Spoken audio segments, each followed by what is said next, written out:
जेहि विधि होय परम कल्याणा, सोई करो कछु कृपा निधाना। आपके उत्तम स्वास्थ्य एवं सुख समृद्धि की शुभ मंगल कामनाओं के साथ आज की वीडियो का आरंभ करती हूँ। आज मंगलवार का दिन है। आज बुढ़वा मंगलवार है और ये चौथा है जो कि ज्येष्ठ मास में पड़ा है। आज की वीडियो में आप रसपान करेंगे मंगलवार व्रत कथा का, उसके महात्मा का और उसकी विधि का। हनुमान जी को भगवान भोलेनाथ के 11वें अवतार के रूप में माना जाता है। हनुमान जी का व्रत और पूजन करने से हर मनोकामना अवश्य ही पूरी होती है। साथ ही सुख, संपत्ति, यश और संतान प्राप्ति के लिए मंगलवार का व्रत करना अति शुभ माना गया है। हनुमान जी से जुड़ी मंगलवार व्रत कथा का पठन करने से और श्रद्धापूर्वक उपवास करने भगवान हनुमान जी की कृपा हमेशा बनी रहती है। आइए अब बात करते हैं सर्वप्रथम मंगलवार व्रत की विधि के बारे में। मंगलवार के दिन स्वाति नक्षत्र हो तो उस दिन प्रातः स्नान आदि से निवृत्त होकर पूजा स्थल पर मंगल यंत्र का निर्माण करें, या मंगल देव की मूर्ति भी बनवा के रख सकते हैं, या फिर बाज़ार में आपको मंगल देव से जुड़ी फ़ोटो भी मिल सकती है तो आप उसे वहाँ रख सकते हैं। मंगल की मूर्ति का लाल पुष्पों से अर्थात षोडशोपचार पद्धति से पूजन करें। पूजन करते समय ओम अंगारकाय नमः मंत्र का निरंतर उच्चारण करें। लाल वस्त्र पहने, साथ ही लाल वस्त्र को पहनाएं। गुड़, घी, गेहूं से बने पदार्थों का भोग लगाएं। पृथ्वी पर शयन करें। 7वें मंगलवार को मंगल का स्वर्ण मूर्ति का निर्माण कर उसका पूजन अर्चन करें। उसे 2 लाल वस्त्रों से आच्छादित करें। सटगंध, धूप, पुष्प, लाल चंदन, चावल, दीप आदि से पूजा करें। सफ़ेद कसार का भोग लगाएं। तिल, चीनी, घी का सांकल्य बनाकर ओम कृजाय नमः स्वाहा मंत्र से हवन करें। इसके बाद ब्राह्मण को भोजन कराकर मंगल की मूर्ति ब्राह्मण को दक्षिणा स्वरूप दे तो मंगल ग्रह जनित सभी अनिष्टों की समाप्ति होकर व्रत के प्रभाव से सुख, शांति, यश और ऐश्वर्य की प्राप्ति होती है। मंगलवार की पूजा करके व्रत की कथा अवश्य सुने, आरती करें, प्रसाद वितरण करें, तत्पश्चात ही भोजन करें। व्रत पूजन करने वाला ऋण मुक्त हो और पुत्र कलत्र से युक्त होकर विष्णु लोक को प्राप्त होता है। स्त्री तथा कन्याओं को यह विशेष रूप से लाभप्रद होता है। उनके लिए पति का अखंड सुख, पार्वती मंगल गौरी पूजन के मंगल व्रत विधि कथा अथवा मंगला गौरी व्रत कथा सुननी चाहिए। यह कथा सर्व कल्याण को देने वाली है। आइए अब मंगलवार व्रत कथा का रसपान करते हैं। एक बार नैमिषारण्य तीर्थ में 88,000 मुनि एकत्र होकर सूत जी से पूछने लगे, हे महामुने, आपने हमें अनेक पुराणों की कथाएं सुनाई। अब कृपा करके हमें ऐसा व्रत और उसकी कथा बताएं जिसके करने से संतान की प्राप्ति हो तथा मनुष्यों के रोग, शोक, अग्नि, सर्प, दुख आदि का भय दूर हो। युग में सभी जीवों की आयु बहुत कम है। इस पर यदि उन्हें रोग, चिंता के कष्ट लगे रहेंगे तो फिर वे श्री हरि के चरणों में अपना ध्यान कैसे लगा सकेंगे। श्री सूत जी ने कहा, हे मुनियों, एक बार युधिष्ठिर ने भी भगवान श्री कृष्ण से लोक कल्याण के लिए यही उत्तम प्रश्न किया था। भगवान श्री कृष्ण और युधिष्ठिर का संवाद मैं आपसे कहता हूँ, इसे ध्यान पूर्वक सुनो। एक समय हस्तिनापुर की राजसभा में योगी राज श्री कृष्ण हुए थे। तब युधिष्ठिर ने भगवान श्री कृष्ण से प्रश्न किया, हे प्रभो, नंदन नंदन गोविंद, आपने मुझे अनेक कथाएं सुनाई हैं। आज आप कृपा करके कोई ऐसा उत्तम व्रत या कथा सुनाएं जिसके करने से मनुष्य रोग, चिंता तथा भय से मुक्त हो तथा उसे पुत्र की प्राप्ति भी हो। हे प्रभो, बिना पुत्र मनुष्य का जीवन व्यर्थ है, क्योंकि वह नरकगामी होता है। पुत्र के बिना मनुष्य पितृऋण से भी छुटकारा नहीं पा सकता। उसके पितर पितृलोक में अतृप्त रहते हैं। अतः पुत्रदायक व्रत बतलाएं। भगवान श्री कृष्ण ने कहा, पुत्र के बिना मनुष्य पितृऋण से भी छुटकारा नहीं पा सकता। उसके पितर पितृलोक में अतृप्त रहते हैं। अतः पुत्रदायक व्रत बतलाएं। भगवान श्री कृष्ण ने कहा, हे राजन, मैं एक प्राचीन इतिहास सुनाता हूँ, आप उसे ध्यान पूर्वक सुने। कमंडलपुर नामक एक नगर में नंदा नामक एक बुद्धिमान ब्राह्मण रहता था। उसका गुजारा जैसे तैसे चल ही जाता था, परंतु वह बहुत दुखी रहता था क्योंकि उसको कोई संतान नहीं थी। उसकी पत्नी सुनंदा पतिव्रता थी। वह भक्तिपूर्वक श्री हनुमान जी की आराधना करती थी। मंगलवार के दिन व्रत करके अंत में भोजन बनाकर हनुमान जी को भोग लगाने के बाद स्वयं भोजन करती थी। एक मंगलवार की बात है कि मंगलवार को गृह कार्य की अधिकता के कारण वह हनुमान जी को भोग न लगा सकी। इस पर उसे बहुत दुख हुआ। उसने स्वयं भी भोजन नहीं किया और प्रण किया कि अब मैं अगले मंगलवार को हनुमान जी को भोजन लगाकर तभी भोजन करूंगी। 6 दिन तक ब्राह्मणी सुनंदा अपने प्रण के अनुसार भूखी प्यासी और निराहार रही, परंतु 7वें दिन मंगलवार को वह प्रातःकाल ही बेहोश होकर गिर पड़ी। सुनंदा की इस असीम भक्ति से श्री हनुमान जी बहुत प्रसन्न हुए और उसके सम्मुख प्रकट होकर बोले, सुनंदा, मैं तेरी भक्ति से बहुत प्रसन्न हूँ, तू उठ और वर मांग। सुनंदा अपने आराध्य देव श्री हनुमान जी को अपने समक्ष पाकर आनंद से विह्वल हो उनके चरणों में गिर पड़ी और बोली, हे प्रभु, मेरे को कोई संतान नहीं है, कृपा करके मुझे संतान प्रदान करें। श्री हनुमान जी ने कहा, तेरी इच्छा पूर्ण होगी। तेरे यहाँ एक कन्या उत्पन्न होगी, उसके अष्टांग प्रतिदिन सोना किया करेंगे। इस प्रकार वर देकर श्री हनुमान जी अंतर्ध्यान हो गए। ब्राह्मणी सुनंदा बहुत हर्षित हुई। उसने यह समाचार अपने पति से जाकर कहा। ब्राह्मण देव कन्या का वरदान सुनकर पहले तो दुखी हुए, परंतु सोना मिलने की बात सुनी तो बहुत प्रसन्न हो उठे। विचार किया कि ऐसी कन्या के साथ मेरी निर्धनता भी समाप्त हो जाएगी। श्री हनुमान जी की कृपा से ब्राह्मणी ने एक सुंदर कन्या को जन्म दिया। 10वें दिन ब्राह्मण ने उस बालिका का नामकरण संस्कारण किया। उसके कुल पुरोहित ने उस बालिका का नाम रत्नबाला रखा। कन्या ने पूर्व जन्म में विधि विधान से मंगल देव का व्रत किया था। उसके पुण्यों के फलस्वरूप रत्नबाला का अष्टांग प्रतिदिन बहुत सा सोना देता था। उस सोने से नंदा ब्राह्मण बहुत धनवान हो गया। ब्राह्मणी सुनंदा भी बहुत अभिमानी हो गई। रत्नबाला जब 10 वर्ष की हो गई तो एक दिन सुनंदा ने नंदा ब्राह्मण से कहा, मेरी पुत्री रत्नबाला विवाह योग्य हो गई है, अतः कोई सुंदर तथा योग्य वर देखकर उसका विवाह कर दे। यह सुनकर नंदा ब्राह्मण बोला, अभी तो रत्नबाला बहुत छोटी है, अभी से क्यों परेशान होती हो? तब ब्राह्मणी ने कहा, हे पतिदेव, रजस्वला का दान करने वाले माता पिता को घोर नरक की प्राप्ति होती है। इस पर नंदा ब्राह्मण ने कहा, अभी तो रत्नबाला केवल 10 वर्ष की हुई है, मैंने तो 16 साल की कन्याओं के विवाह कराए हैं, अभी जल्दी क्या है? ब्राह्मणी सुनंदा ने कहा, आप ये सारे तर्क लोभ के कारण दे रहे हैं, आपको तो शास्त्रों के आदेश के अनुसार ही पालन करना चाहिए। नंदा ब्राह्मण के पास अपनी पत्नी की बात का कोई जवाब न था। वह बोला, ठीक है, मैं कल योग्य वर की तलाश में अपना दूत भेज दूंगा। दान भी तो सुपात्र को ही दिया जाता है। दूसरे दिन ब्राह्मण ने दूत को बुलाया और उसे बेटी के लिए योग्य वर तलाशने की आज्ञा दे दी। दूत स्वामी की आज्ञा पाकर वर खोजने के लिए निकल गए। अनेक नगर घूमने के बाद उसने पपई नगर में एक सुंदर ब्राह्मण के बाद उसने एक युवक को देखा जिसका नाम सोमेश्वर था। वह बहुत गुणवान था। दूत ने इस सुंदर व गुणवान ब्राह्मण के बारे में अपने स्वामी को पूर्ण विवरण दिया। ब्राह्मण नंदा को भी सोमेश्वर अच्छा लगा और फिर एक शुभ मुहूर्त में विधि पूर्वक सोमेश्वर को कन्या का दान करके ब्राह्मण ब्राह्मणी संतुष्ट हो गए। लोभी ब्राह्मण नंदा ने रत्नबाला का कन्यादान तो कर दिया, परंतु उसका मन खिन्न था। उसने विचार किया कि रत्नमाला अब ससुराल चली जाएगी, इससे जो सोना मुझे मिलता वह आगे नहीं मिलेगा।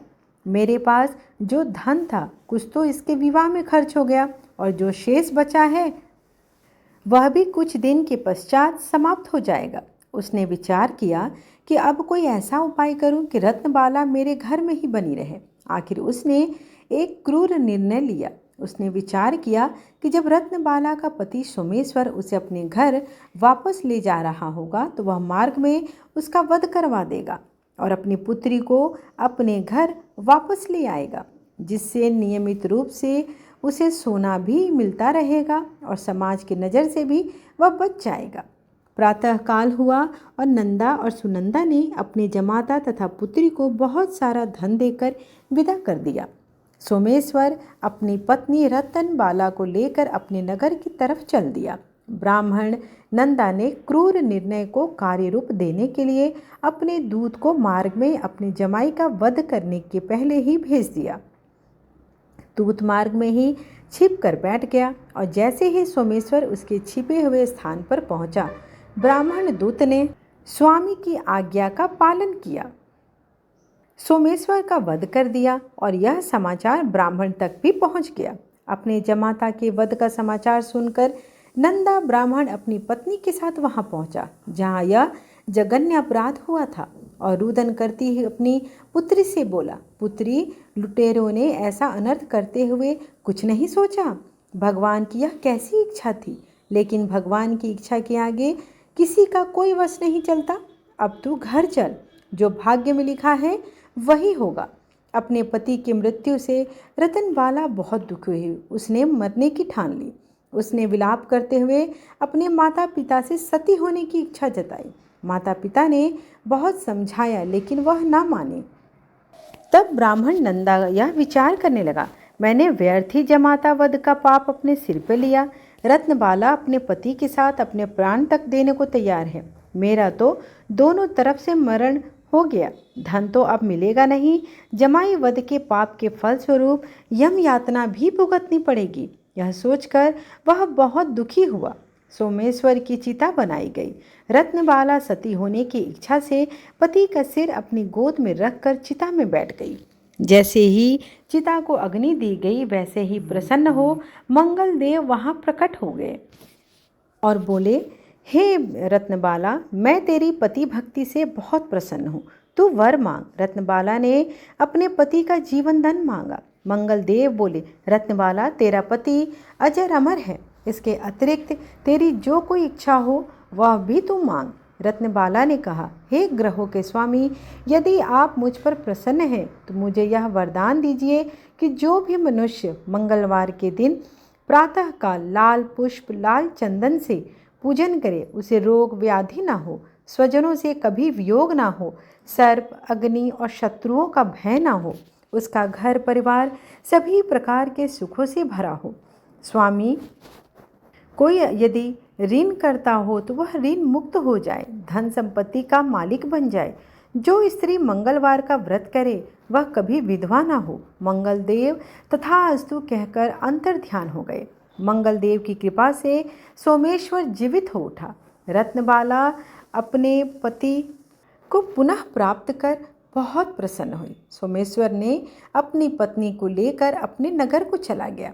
रत्नबाला को यह पता चल गया था कि उसके पति की हत्या लोभ के कारण उसके पिता ने करवाई थी, लेकिन उसने इसे कभी किसी को नहीं बताया।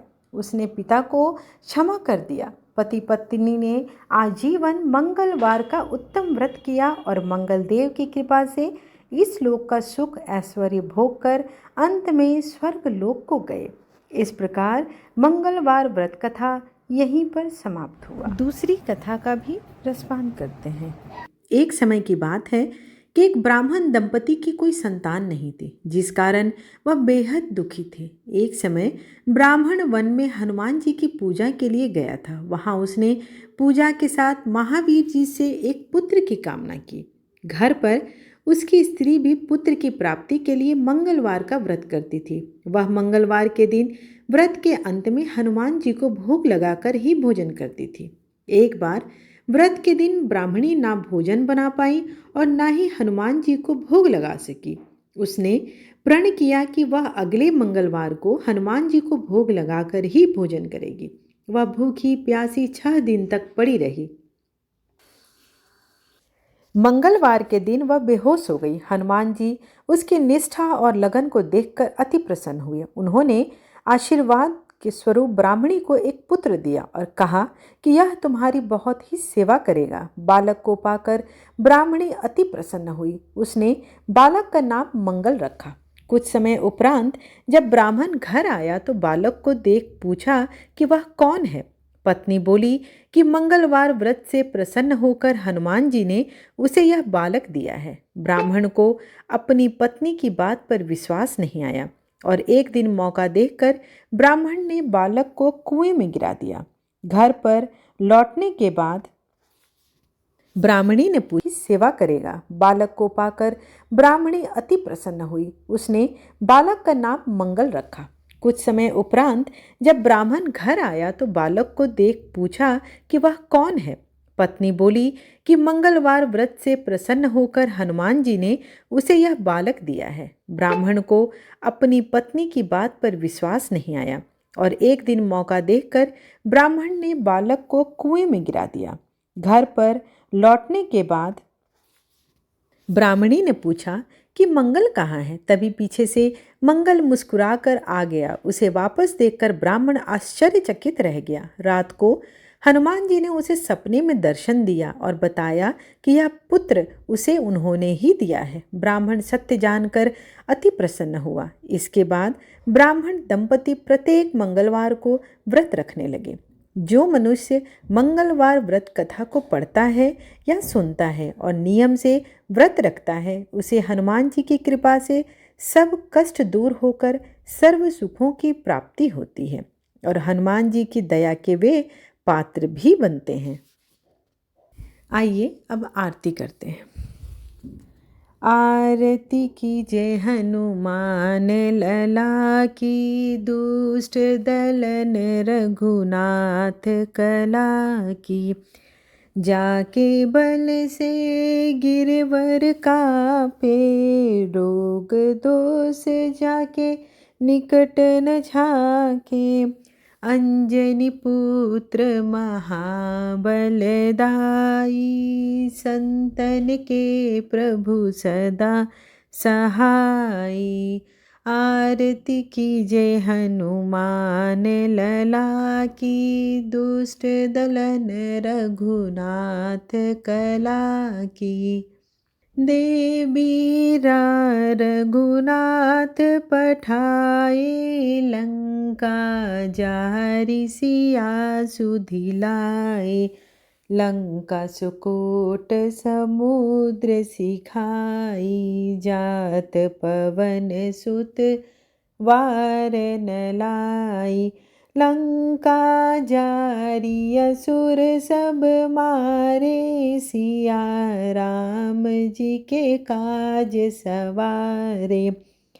लक्ष्मण मूर्छित पड़े सकारे, आई सजीवन प्राण उबारे।